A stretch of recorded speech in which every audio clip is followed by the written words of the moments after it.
सावधान। नमो अरिहन्ताणं नमो सिद्धाणं नमो आयर्याणं नमो उवज्झायाणं नमो लोये सव्वसाहुण तीन भुवन में सार वीतराग विज्ञानता शिव स्वरूप शिवकार नमः त्रियोग समारिके। हम पढ़ रहे श्री छड़ाला जी। इसमें छह ढालों में से पंडित दौलत राम जी ने चौथी ढाल लिखी है। उसके अंदर उन्होंने सम्यक ज्ञान के बाद देश चारित्र का वर्णन करते हुए सबसे पहले अणुव्रतों की चर्चा करी, उसके बाद गुण व्रतों की चर्चा करी, उसके बाद अब 14वें छंद में हम पढ़ रहे हैं शिक्षा व्रत। तो ये छंद नंबर 14 एक बार पढ़ते हैं। धर उर समता भाव सदा सामायिक करिए पर्व चतुष्टय माहि पाप तज प्रोषद धरिए भोग और उपभोग नियम करि मत निवारे मुनि को भोजन देय फेर निज करहि आहारे। तो सबसे पहले चर्चा करिए शिक्षा व्रतों में सामायिक शिक्षा व्रत की। शिक्षा व्रत क्यों कहा है इन्होंने? क्योंकि मुनि धर्म की शिक्षा देते हैं। जीव को मुनि दीक्षा लेनी है तो उसका अभ्यास यहीं से करना शुरू कर देना चाहिए, दूसरी प्रतिमा से ही। तो वो दूसरी प्रतिमा से कैसा अभ्यास होता है उसकी यहाँ चर्चा चल रही है। सबसे पहले क्या है? सामायिक शिक्षा व्रत। सामायिक शिक्षा व्रत में लिखा धर ऊर्ध्व समता भाव सदा सामायिक करिए कि दूसरी प्रतिमाधारी समता का भाव धारण करता है अपने हृदय में, अपने उर में, अपने मन में, और क्या करता है? सामायिक करता है, सदा सामायिक करता है। जब जब ये सामायिक का काल आता है उसमें समाज सदा सामायिक करता है। तो सामायिक क्या होती है? हमने कल देखा था। क्या होती है सामायिक? कल परसों देखा था ना। समता भाव धारण करना ही प्रयोजन है जिसका, ये समाय भाव धारण ही प्रयोजन है जिसका, उसे सामायिक कहा। अब समाय क्या होता है? सम प्लस आय, सम प्लस आगमन, मतलब राग देश की निवृत्ति के लिए उपयोग की जो प्रवृत्ति है उसका जो प्रयोजन है उसका नाम सामायिक है। ये लिखा था हमने, आप देखना आपने लिखा हो तो ये सामायिक है। अब मतलब समता भाव में सम में ताव भाव अच्छी प्रत्यय लगाए ना। समता का भाव मतलब कैसा भी विषय हो, कैसा भी संयोग हो, कैसे ही प्रसंग आ जाए जीवन में, ये जीव सदा समता भाव धारण करता है। कैसा भी हो जाए इसका क्या जाएगा और उसको क्या नवीन मिल जाएगा? कुछ भी इसको प्राप्त होगा तो आत्मा में कुछ नवीनता की प्राप्त, मतलब पर पदार्थों में कुछ नवीन मिल रहा है इसको, तो आत्मा में कुछ नवीन नहीं हो रहा है। ऐसे कुछ जा रहा है जी, पर का जा रहा है, कुछ जो भी जा रहा है पर का जा रहा है, आत्मा को कुछ नहीं जा रहा है। इस प्रकार से समता धारण करता है। क्यों समता कैसे कर लेता है ये? क्योंकि क्या है? सम्यक ज्ञान कला है, ऐसा बोल के आए थोड़े सम्यक ज्ञानी है। तो ऐसी कला है इसके पास में, है ना। कितना बड़ा कलाकार है, इसको पता है कि क्या मेरा है और क्या मेरा नहीं है। इसलिए इस प्रकार से विचार करता है, समता भाव धारण करते हुए सामायिक करता है। अब इसका लाभ हमने देखा था कि सामायिक के काल में, जो भी सामायिक का काल है, जो भी रहता है, उस काल में इसके सूक्ष्म पापों की निवृत्ति भी हो गई है। आचार्यों ने ये भी लिखा कि इस सामायिक के काल में इसके अणुव्रत पूरी तरह से महाव्रत के समान हो जैसे। क्योंकि अब ये क्या है? देश व्रत के अंदर भी, देश व्रत की जो मर्यादा है क्षेत्र की, उसके अंदर भी सूक्ष्म पापों की निवृत्ति हो गई सामायिक इतने काल में।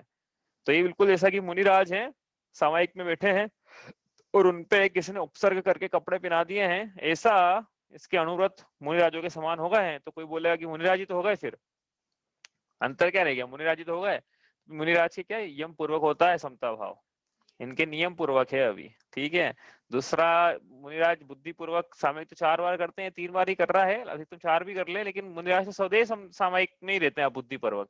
ये एक निश्चित काल के लिए सामायिक के काल में। और सबसे बड़ा कारण मुनिराज के 3 कषाय चौकड़ी का अभाव हो चुका है, और ये कितने जोर लगा ले इसके तीसरी कषाय चौकड़ी का अभाव गृहस्थ अवस्था में तो नहीं होने वाला है।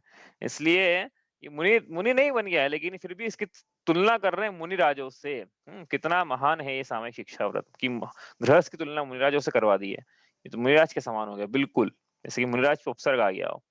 सामायिक का काल देखा था हमने, कब कब सामायिक मतलब ड्यूरेशन देखी थी, कब कब कितने कितने टाइम के लिए करना चाहिए।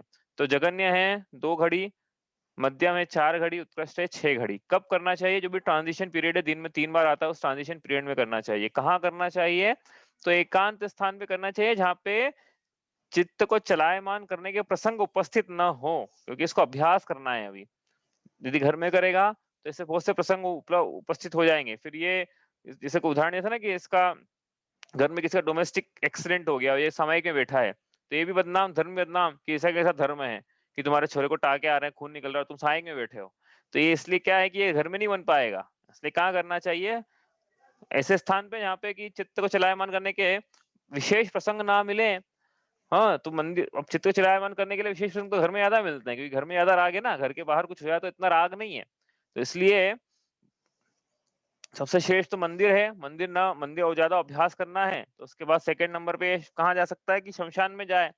इस प्रकार से ये अब जगह तो ऐसी ढूंढी है जहाँ पे कि चित्त को चलायमान करने के प्रसंग न मिले, लेकिन ऐसा हो सकता है फिर भी कि फिर भी प्रसंग मिल जाए, नहीं हो तो जाए वो अलग बात है, लेकिन प्रसंग बाहर भारी भारी प्रसंग मिल जाए, देव आ जाए परीक्षा करने कि तुम हमारे मुनिराजों को तो छोड़ो, ये जो श्रावक दिख रहा है इसी के चित्त को चलायमान नहीं कर सकते, जिनदत्त सेठ को। क्या बात पढ़ी ना कथा हमने कि दो आ गए परीक्षा लेने के लिए दो देव के, जिनदत्त सेठ ना शमशान में खड़े, इसको चलायमान नहीं कर सकते तुम, बात की छोड़ो, तो चलायमान कर पूरी कोशिश। तो ये देवकृत उपसर्ग होगा एक तरह से, तो ये देवकृत प्रसंग मिले या फिर मनुष्यकृत भी मिल सकते हैं कि आ जाए उपसर्ग करने, या फिर कुछ तिर्यंच आ जाए।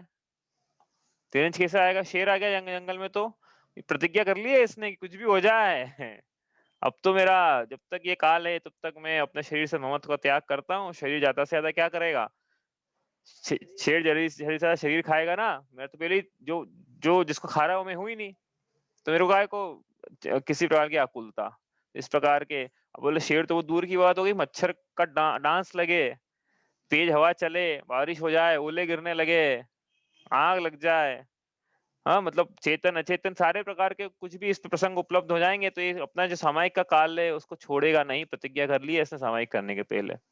मुनिराजो जैसा आचरण हो गया ना ये, तो इस प्रकार से ये है। और इसमें करने की विधि हमने देखी थी कि कैसा करते हैं, चार दिशाओं में एक एक बार नमस्कार करना है, कायोस्त्र करना है, फिर 3 आवर्त, एक शिरोन्नति, फिर पूर्व या उत्तर की तरफ अष्टांग नमस्कार करके पद्मासन, खड़गासन, अर्ध पद्मासन या कोई भी सुखासन लगा लेना है। और फिर चाहे तो स्तुति कर से शुरू करे, लेकिन श्रेष्ठ तो ये है कि जो पढ़ा है उसका चिंतन करे। किसका चिंतन करे, तत्व का चिंतन करे। जो तत्व पढ़े ना, अब तत्वों का अभ्यास करे दूसरी और तीसरी ढाल में, चिंतन करे, संसार का चिंतन करे, शरीर संसार का, शरीर का, भोगों का चिंतन करे। चिंतन करे मतलब भोग मिले ऐसा नहीं, भोग का स्वरूप कैसा है, इसको इसमें पूरा जीवन खपा दिया मैंने, लेकिन फिर भी ये मुझे भोग सुख की प्राप्ति नहीं करवा पा रहे हैं। ऐसा कौन सा भोग है संसार में जो मिल जाएगा और मैं सुखी हो जाऊंगा, इतने संसार के भोग भोगे, आज तक सुख की प्राप्ति नहीं हुई, तो अब ऐसा कौन सा भोग बच गया जो मिल जाएगा और सुख की प्राप्ति कर लूंगा। ऐसा कौन है संसार में जिसने भोगों के माध्यम से, अपने पढ़े थे सभी तीसरी ढाल में चिंतन किया था ना, वो वही करना है। ऐसा कौन है संसार में जिसने भोगों के माध्यम से सुख की प्राप्ति कर ली है, ऐसा कौन सा भोग है जो मिल जाएगा और मुझे परमानंद आ जाएगा, उसके पास नए भोग की इच्छा ना होगी। तो चिंतन करना है कि ऐसा कुछ है ही नहीं संसार में, आत्मा ही भोग करने लायक है, इसके अलावा संसार में कोई, अनेक बार जीव ने भोगे हैं, मुंह की उल्टी के समान है ये सब भोगे हुए भोग, छोड़े हुए भोग, अपनी उल्टी का पुनः भक्षण कौन करता है। इस प्रकार ये जो उच्छिष्ट भोग है इसका पुनः भक्षण करने लायक नहीं, इस प्रकार के चिंतन करना है इसको, अपना श्रद्धान दृढ़ करते चलना है, सम्यक ज्ञान का विचार करते चलना है। और इस प्रकार से इसका चिंतन चलेगा। तो ये है क्या है, समता भाव, सामायिक भाव, इसकी चर्चा चल रहे हैं यहाँ पे। हम्म ठीक है, उत्कृष्ट देखा हमने 1 2 3, उत्कृष्ट घड़ी भी देखी हमने कि कितना है उत्कृष्ट, कितना मध्यम, कितना जघन्य, क्या चिंतन करना है, कब करना है, कैसे करना है, क्यों करना है। अरे क्यों करना है वो परिभाषा में है ना, राग देश की निवृत्ति के लिए, उपयोगों की जो प्रवृत्ति है वो राग देश की निवृत्ति करना है, क्योंकि जो व्रत धारण किए थे व्रत पापों से बचाते हैं।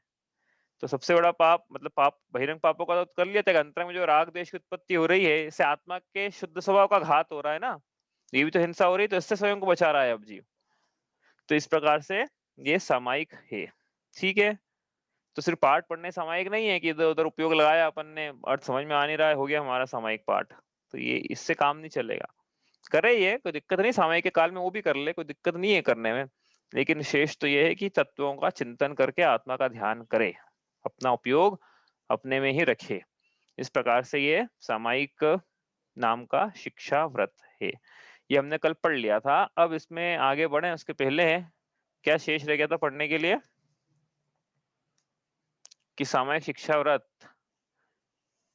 के 5 क्या है अतिचार। तो शिक्षा व्रत के 5 अतिचार ऐसा बोलेंगे तो सही, लेकिन इसका मतलब ये मत समझ लेना कि शिक्षा व्रत इनसे मिलके बना हुआ है भैया, हो नहीं तो इसके अतिचार मतलब ऐसा है कि सम्यक दर्शन के 8 अंग, तो ये सम्यक दर्शन 8 अंगों से मिलके बना हुआ है, तो सामायिक शिक्षा के 5 अतिचार, तो सामायिक शिक्षा के 5 अतिचारों से मिलकर बना, ऐसा नहीं है। बोलेंगे तो ऐसा ही, लेकिन समझना क्या है कि ये 5 अतिचारों से बचाना है स्वयं को। सामायिक शिक्षा व्रत के 5 अतिचार ये नहीं होना चाहिए। देखो इसमें जो सैंपल है ना, जो आचार्यों ने दिए हैं, वैसे कि ऐसा होता है तो ऐसा होता होए, अब हम भी बैठेंगे सामायिक के लिए, तो ये जो यहाँ जो दिए ना प्रैक्टिकल बात है कि ऐसा हो सकता है, लेकिन ऐसा होने मत देना। शिक्षा व्रत के 5 अतिचार। तो पहला है मन की खोटी प्रवृत्ति, दूसरा वचन की खोटी प्रवृत्ति, तीसरा काय की खोटी प्रवृत्ति। खोटी प्रवृत्ति मतलब क्या, देखते हैं अभी, पहले पूरा कर लें लिस्ट को। चौथा है अनादर, अनादर, और 5वां है अस्मरण। ठीक है, अब ये मन वचन काय की खोटी प्रवृत्ति, अनादर, अस्मरण, इस प्रकार से 5 अतिचार है। तो मन की खोटी प्रवृत्ति क्या है, मतलब तो ये करने क्या बैठे थे सामायिक, लेकिन कर क्या रहे हैं अपध्यान।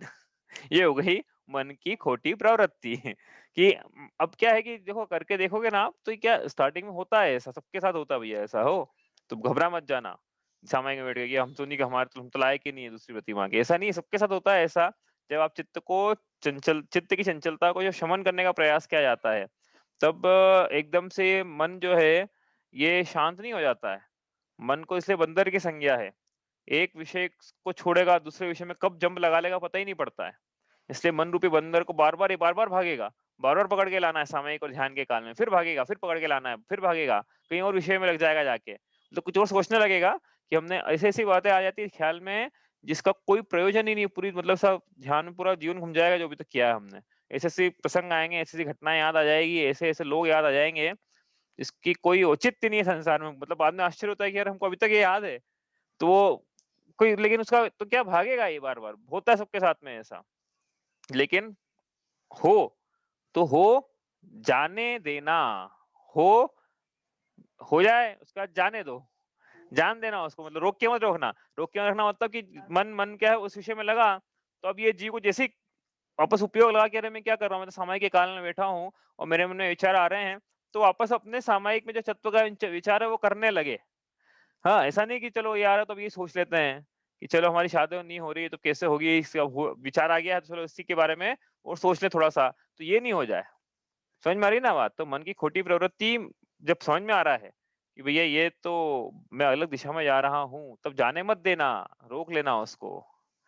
तो ये यदि हो रही है, जीव चला-चला के बैठा तो है 48 मिनट, ऐसा जैसे मुनिराजों का भेष बना के, जैसे कि बगुला बैठा हो नदी के अंदर, एक टाँग ऊँची करके ध्यान की मुद्रा में लेकिन उसकी दृष्टि कहाँ है बगुले की। वैसे ये बैठ गया है मुनिराजों की मुद्रा बना के, जैसे कि बिल्कुल बहुत धर्मात्मा आदि, लेकिन इसके मन में क्या चल रहा है। बगुले की दृष्टि वैसे मछली पे रहती है भैया, हो ध्यान की मुद्रा में ऐसा लगता है बगुला भगत टाइप, भैया ये तो भगत है, हाँ ध्यान कर रहा है, लेकिन वो मछली पकड़ने का उसका उद्यम रहता है। वैसे यहाँ पे भी मन की खोटी प्रवृत्ति ना हो। ठीक है, आगे चलें, वचन की खोटी प्रवृत्ति। तो बैठा समय के काल में ये मन वचन काय की निवृत्ति करना थी, इसमें राग द्वेष की निवृत्ति, मन वचन काय की निवृत्ति। तो वचन की निवृत्ति हो इसमें, ऐसा नहीं कि वचन अंतर जल चलते रहे इसके, और इसके बोलने की प्रवृत्ति रहे या बोली डाले कुछ समय के काल में, या इशारों से हूँ करके, हाँ करके, करके, इस प्रकार से कोई आए भी समय के काल में। हाँ, हम बैठे हैं शाम का समय है भैया, भोज मतलब 4 से 5 का, और 5 बजे भोजन का समय हो रहा है। आ जाए कोई हमारी धर्मपत्नी पूछने से कि करेले की सब्जी बना लें क्या? अब इसको ये क्या बोले? नहीं मेरे को अच्छी नहीं लगती है, मुँह मुँह बना ले, मुँह कर ले, ऐसा नहीं, हाँ, ये नहीं चलेगा। तो आप तो ये मान के चलना कि वो पूछना तभी आएगी जब आप सामायिक कर रहे होगे। तो फिर वो बोलेगी बाद में हम आपको जवाब ही नहीं आया हमारी तरफ से, तो हमको लगा हाँ होगी तो हमने बना ली। ऐसी बहुत सारी चीजें होगी भैया, हाँ सब होगा, सब चले घर में बैठ के करोगे तो ऐसे घर में नहीं करना चाहिए। तो नहीं मिले प्रयोजन तो कर लें अपन घर में, लेकिन नहीं प्रसंग मिले तो बाकी क्या है, वचन से प्रवृत्ति नहीं करना किसी प्रकार की, करी तो फिर अतिचार है। काय की प्रवृत्ति, कि अब क्या है, समय में सबसे बड़ी बाधा जो आती है वो है आसन की स्थिरता। हाँ, आसन की स्थिरता, कि भाई एक बार पद्मासन लगा के बैठ गए वो, अब 50 मिनट पद्मासन लगा के बैठते नहीं बनता है। इसलिए हम तो कह रहे हैं कोई भी सुखासन लगा ले, लेकिन फिर भी आसन कोई भी लगा ले सुखासन, लेकिन फिर भी क्या बदलने की प्रवृत्ति जीव की, आसन बदल लिया जाए। तो आसन की स्थिरता बहुत इंपॉर्टेंट है इसमें, इसलिए क्या है, अभ्यास जमीन पे बैठने का, एक स्थान पे खड़े रहने का, ये बहुत जरूरी है। वरना क्या है, बार बार चित्त काय की प्रवृत्ति में जाएगा, तो काय की ऐसी प्रवृत्ति ना हो। अब आसन की स्थिरता तो हमने फिर भी एक बहुत स्थूल उदाहरण, लेकिन मन क्या है, कुछ भी प्रवृत्ति हो सकती है ना इसकी, जैसे कि मच्छर बैठ गया तो यूं हिल रहा है, यूं हिला रहा है गर्दन को कि उड़ जाए, अभी हम तो नहीं हिला रहे, देखो अपनी हमारी गर्दन से अपने आप उड़ गया हो तो ये मायाचारी नहीं चलने वाली है। तो काय काय की खोटी प्रवृत्ति को, ये तो फिर भी वो चलो ठीक है, लेकिन समय के काल में किसी को इशारा से ही बुला लिया, हाथ हाथ हाँ, हाथ का इशारा बता दे कि उधर जाओ, ये करो, वो करो, पंखा बंद करो, लाइट, ये जो भी है, तो काय की खोटी प्रवृत्ति नहीं चलने वाली। इस प्रकार मनोवचन काय की खोटी प्रवृत्ति का उदाहरण लिया अपन ने, और भी जो हो अपन आप देख लेना। अनादर, अनादर मतलब क्या, सामायिक के प्रति कैसा अनादर होगा, हाँ, ये कैसा, कि नहीं हमको पाठ अच्छा नहीं लग रहा है, ऐसा नहीं। तो सामायिक के प्रति अनादर मतलब क्या है, कि सामायिक को लेकर उत्साहहीनता होना, कि अरे ये तो बेकार का काम है। अभी चल रहा है दस्तक्षण पर्व, अभी लोग ये पूछेंगे हमसे कि कितने उपवास किए, कोई ये नहीं पूछने वाला है कि कितनी सामायिक करी।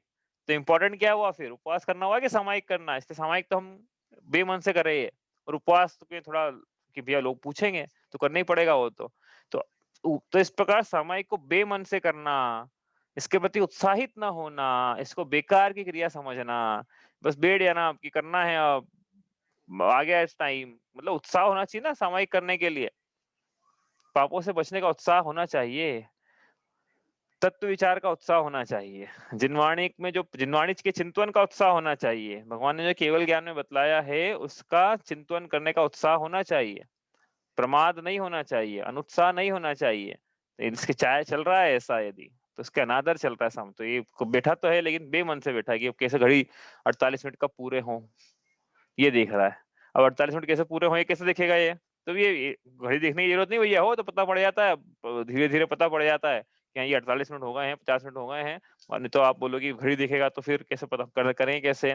और नहीं समझ में आ रहा है, तो किसी ज़माने में घड़ियाँ नहीं चला करती थी अब, तब अलग प्रकार से समय की जाती थी। कैसे घड़ी, अब घड़ी तो अभी चल रही है ना, पहले घड़ी नहीं थी तो क्या करते थे कि ये चोटी बाँध ली, जब तक चोटी की गाँठ नहीं खुलेगी, धीरे-धीरे खुलती आती ना वो, जब तक चोटी की गाँठ नहीं खुलेगी तब तक के लिए, जब तक मुट्ठी जो बांध के रखी मैंने खड़गासन में, मुट्ठी अपने आप नहीं खुल जाए, या मैंने गठान बांध रखी है वस्त्र में, वो गठान अपने आप ना खुल जाए, या फिर एक दृष्टांत, सबने एक दृष्टांत क्या मतलब, एक घटना सबने सुनी होगी, जब तक, बताना कौन सी घटना है, जब तक ये दीपक की दीपक का तेल खत्म नहीं हो जाता है तब तक के लिए मैं सामायिक करूंगा। बताओ, याद आया कुछ?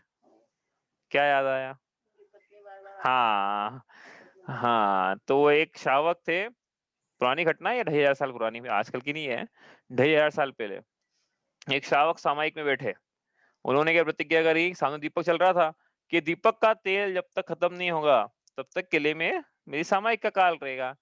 अब वो दीपक का तेल खत्म होने वाला था, उनकी धर्मपत्नी आई, बोले तो सामयिक में बैठे हैं, दीपक का तेल कहीं खत्म नहीं हो जाए, दिया नहीं बुझ जाए तो उन्होंने वापस तेल डाल दिया, वापस भरा गया। वापस वो तो वो सामयिक चल रही है, वापस देख देके भरा गया, बोल सकते नहीं कि मत भर भैया, मेरा प्रतिज्ञा है। हाँ, अब वापस खत्म होने लगा, फिर उनकी पत्नी आई, अरे तो अभी तक नहीं उठे, वापस तेल, बार बार बार तेल डालती गई, डालती गई, डालती गई, ये समाज में बैठे रहे, बैठे रहे, बैठे रहे, फिर क्या हुआ, प्यास लगी और संक्लेश परिणामों से मरण को प्राप्त हुए। अब ये प्यास लगने से संक्लेश परिणामों से मरण को प्राप्त हुए, इसलिए अपने ही घर के कुएं में मेंढक बने। ओ हो, सामायिक का फल ऐसा है कि घर के कुएं में मेंढक बनेंगे, तो आज हम सामायिक नहीं करेंगे वो ये सामायिक का फल नहीं था, संक्लेश परिणामों से मरण का फल था वो, कुएं में मेंढक बनने का। और सुनो, आपको ऐसा लगता है ना कि सामायिक से ये फल मिला, तो और सुनो, फिर वहां से मुनादी हुई, क्या मुनादी हुई, कि भगवान महावीर का समो शरण आने वाला है, चलो चलो चलो, ऐसी मुनादी होती है ना कि आ गया है। तो वो मुनादी इस मेंढक ने भी सुनी। तो ये मेंढक भई और भी मेंढक थे ना, कोई मैं अकेला ही था क्या? तो ये सामयिक का फल था कि इसने सुनी तो ये पुष्प लेके अपने मुँह में फूल दबा के बाहर आ गया कि मैं भगवान के समूह शरण में जाऊँगा। और भी तिर्यंश थे, उनने भी सुनी थी, तो ये क्यों बाहर आया? ये सामयिक का संस्कार का फल था ये, कि इसलिए बाहर आया है कि भगवान के समूह शरण में जाना है मुझे। तो ये अपने फूल में दबा के बाहर आया, उधर से निकल रहा था राजा श्रेणिक का हाथी निकल रहा था और ये मेंढक। तो ये राजा श्रेणी के हाथी के पैरों के तले कुचला गया समूह शरण में पहुंचने के पहले। फिर क्या हुआ? फिर अब वहां से अब इसके भाव तो क्या थे? समूह शरण में जाना, आपको पता, इसको पता थोड़ा था कि एकदम से पैर आ गया मेरे ऊपर, एकदम से तो मरण को प्राप्त हो गया। अब ये मरण को जब प्राप्त हुआ तो फिर देव हुआ, कौन सी गति में ये नहीं पूछना, मेरे को नहीं पता है, ये देव हुआ। अब देव होते से ही राजा श्रेणिक तो बाद में समूह शरण में पहुंचे। ये जो था मेंढक का जीव, देव होने के बाद पहले समूह शरण में पहुंच गया। ये सामायिक का फल है। नहीं तो आप बोलोगे सामायिक का फल में का मेंढक बना जाता, हम नहीं करेंगे भैया। समूह शरण में पहुंच गया वो। अभी यूं मेंढक, दूसरे मेंढक भी तो थे ना, वो कहाँ पहुंचे?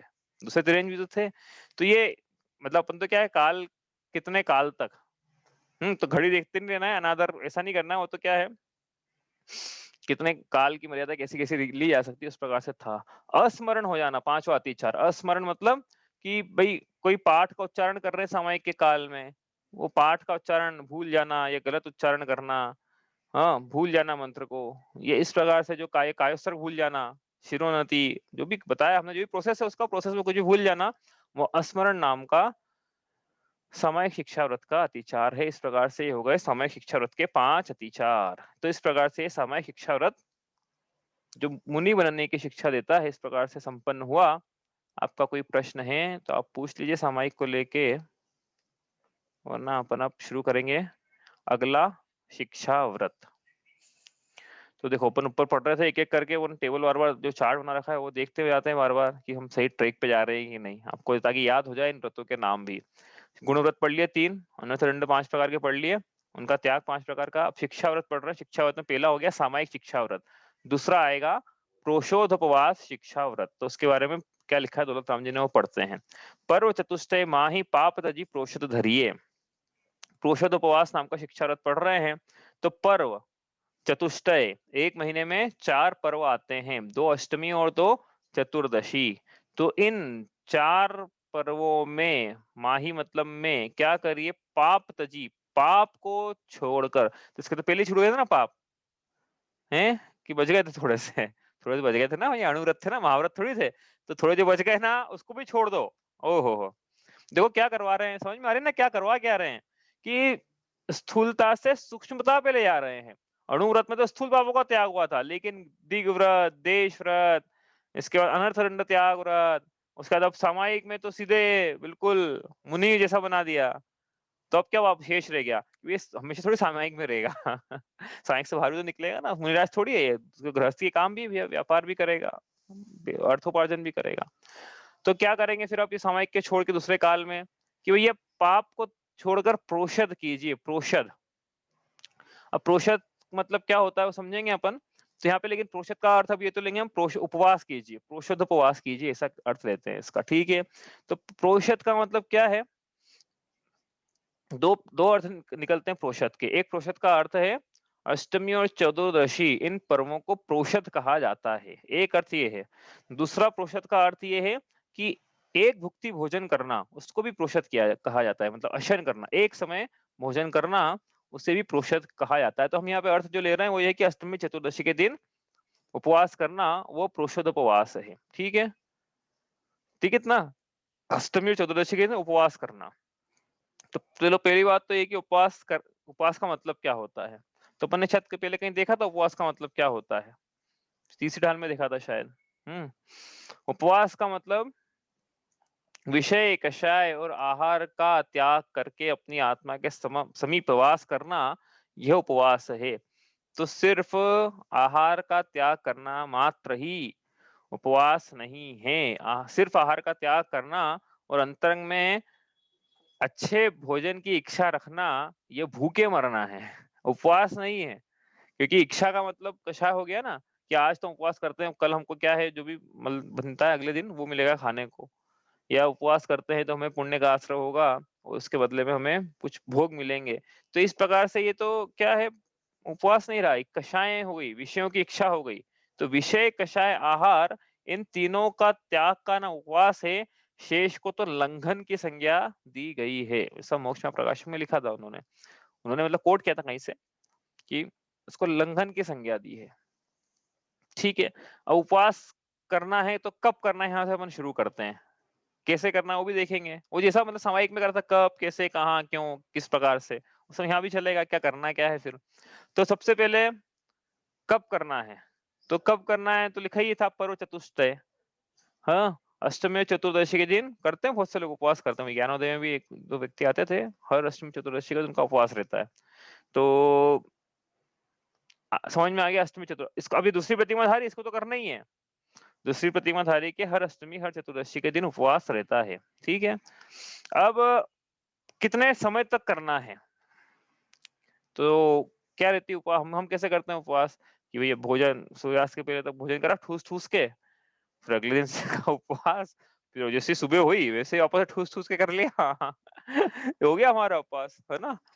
मतलब एक बीच में गैप हो गया तो करीबन 48 घंटे में से 12 घंटे कम कर दो, 36 घंटे का उपवास हो जाता है लगभग लगभग। तो यहाँ पे क्या करना है कि इसमें देखो, ये जो प्रोषद उपवास है ये भी 3 प्रकार के, सामायिक 3 प्रकार की थी ना, ये भी 3 प्रकार के, जघन्य, मध्यम और उत्तम।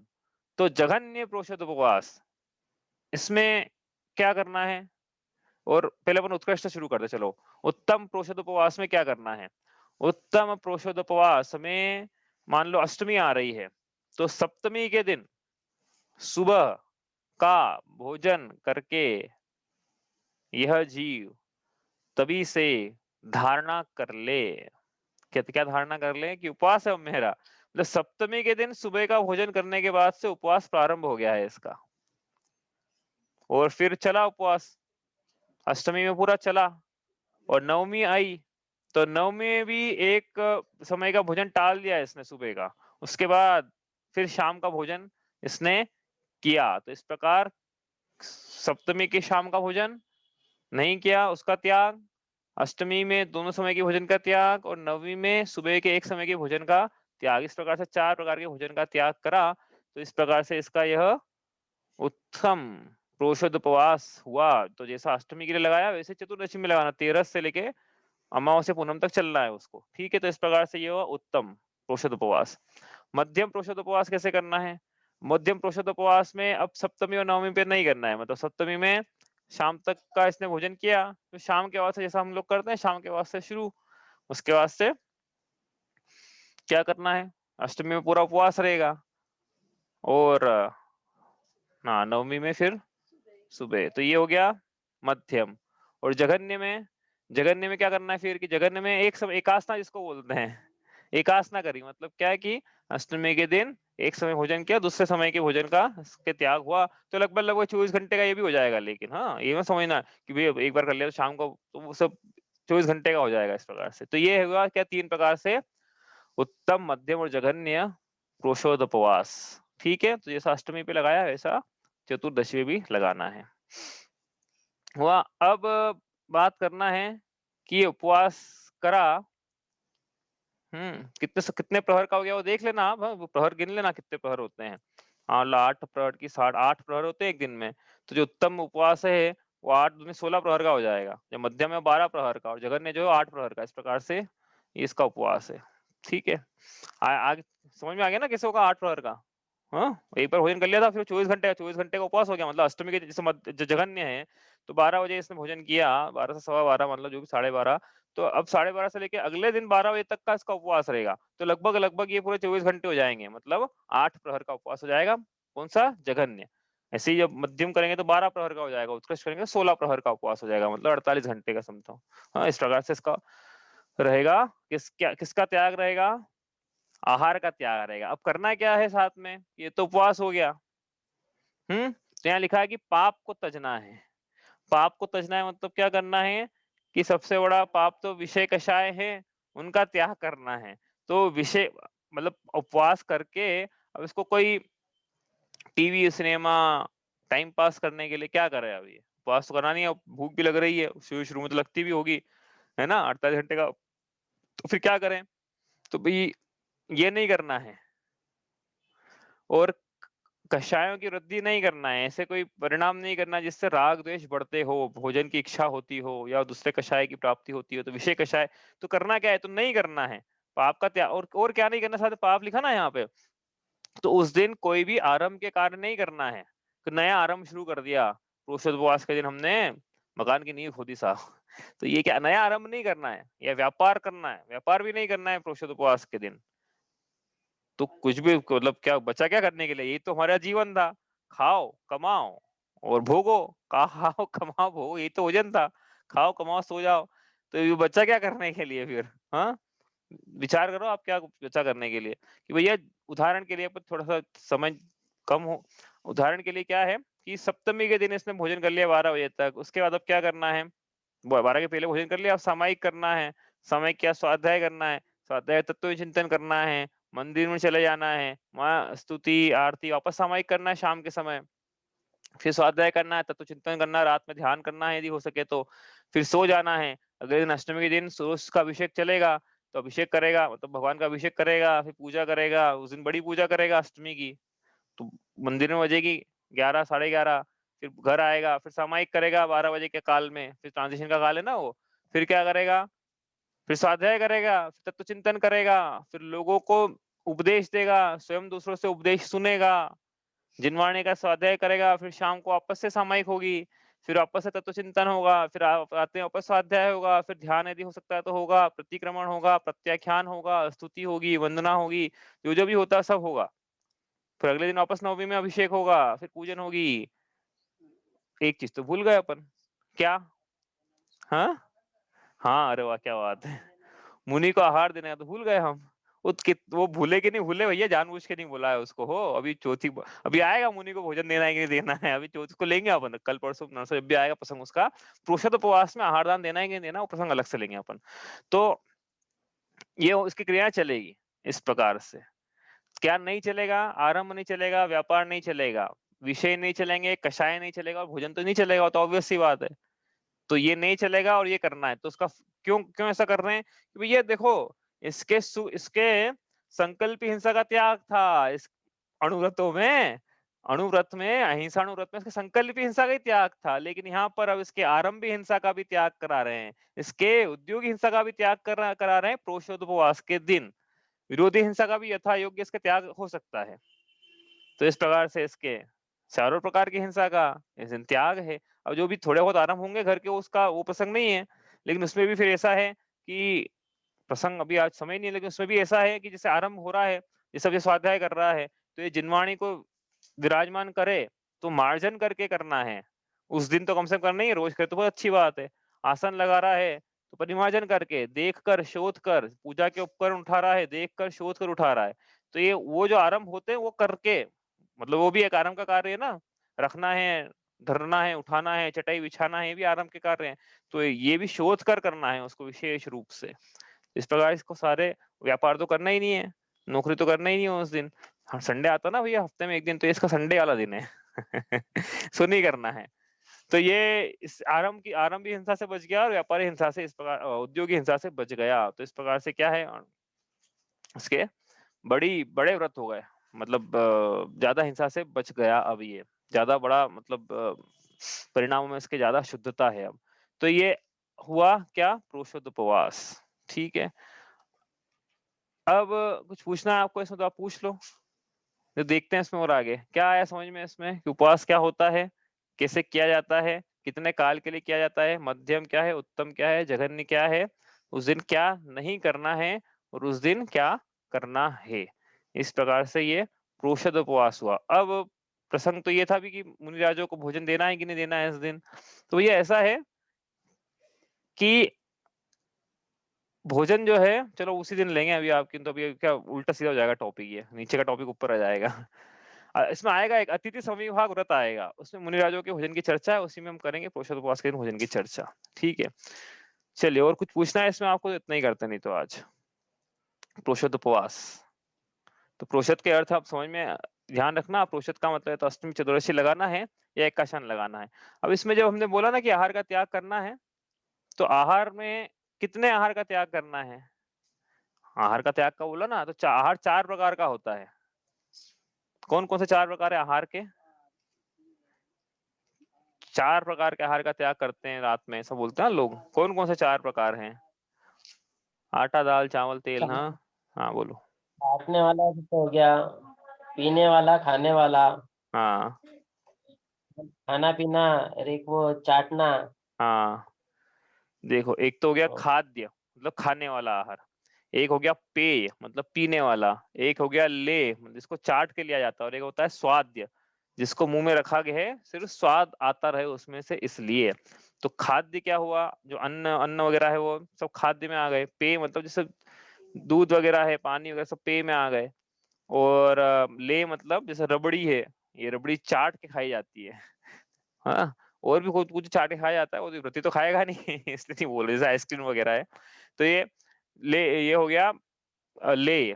और बचा स्वाद्य, जैसे कि सौंफ खाते हैं खाना खाने के बाद, तो वो एक तरह से स्वाद्य है। कुछ भी रखा मुँह में खाना खाने के बाद, तो स्वाद। तो इस प्रकार से चारों प्रकार के आहार का त्याग होता है इसके उपवास के समय में। रात्रि भोजन का त्याग करा तो 12 घंटे का उपवास चल ही रहा है ना, चारों प्रकार के आहार का त्याग है तो। यदि यदि चारों प्रकार के आहार का त्याग है, तो 12 घंटे का 16 घंटे का उपवास तो उसका वैसे ही चल रहा था। हैं? तो अब इसके चारों प्रकार के आहार का त्याग है। अब इसमें यदि कोई इससे नहीं सध रहा है, होता है ना ऐसा भी, हमसे नहीं सधता है, तो हम क्या प्रतिमा अंगीकार नहीं करेंगे क्या? तो इसके लिए एक व्यवस्था ये भी है कि यदि नहीं सध रहा है, तो इतना कर सकता है वो कि भोजन एक समय के एक समय भोजन किया अष्टमी के जघन्य में, मतलब एक समय सुबह भोजन किया और शाम को फिर इसने जल ग्रहण किया, केवल जल, हाँ, जल के अलावा कुछ और नहीं बोलेंगे फिर अष्टमी के दिन। अष्टमी के दिन सुबह भोजन किया और शाम के दिन जल ग्रहण किया, तो इसको उपवास की संज्ञा नहीं है, इसको अनुपवास की संज्ञा है। लेकिन प्रोषोदोपवास तो नहीं बोल पाएँगे, लेकिन हाँ, इसमें ऐसा चल जाएगा, एक कभी-कभी कर लिया इसने ऐसा, तो जैसे नहीं सध रहा है इसके तो। तो इसके अनुपवास इस प्रकार से रहेगा। तो इस प्रकार से 4 प्रकार के भोजन का त्याग और विषय कषाय आहार का त्याग और आरंभ का, व्यापार का त्याग। और करना क्या है? करना ये है कि मंदिर जी में जाना है और वहीं रहना है। वहीं सोना भी वहीं है, नींद आ जाए दिन में तो। सोना भी मंदिर में ही है भैया, हाँ, पुरुषोत्त उपवास के दिन। क्योंकि इसके घर से ममत्व का भी त्याग है। ठीक है, वो समझेंगे इसको अपन आगे, भोग उपभोग परिणाम परिमाण व्रत में ज़्यादा समझेंगे अपन। लेकिन सोना ही मंदिर जी में अष्टमी चतुर्दशी के दिन। हमको सोने नहीं देता कोई तो, रेती जगह भैया, रेती है। और आप बोलोगे मैं दूसरी प्रतिमा है, तो आपको तो बिल्कुल सोने के सिंहासन में यदि व्यवस्था तो उसपे सब सुला देंगे। क्या? चलो अब इतना ही करते हैं, बाकी आगे करेंगे। जिनवाणी स्तुति। शांति सुधा बरसाए जिनवाणी, वस्तु स्वरूप बताए जिनवाणी। पूर्वापर सब दोष रहित है, वीतरागमय धर्म सहित है। परमागम कहलाए जिनवाणी, मुक्ति वधु के मुख का दर्पण। जीवन अपना कर दे अर्पण, भव समुद्र से तारे जिनवाणी। राग द्वेष अंगारों द्वारा, महाक्लेश पाता जग सारा।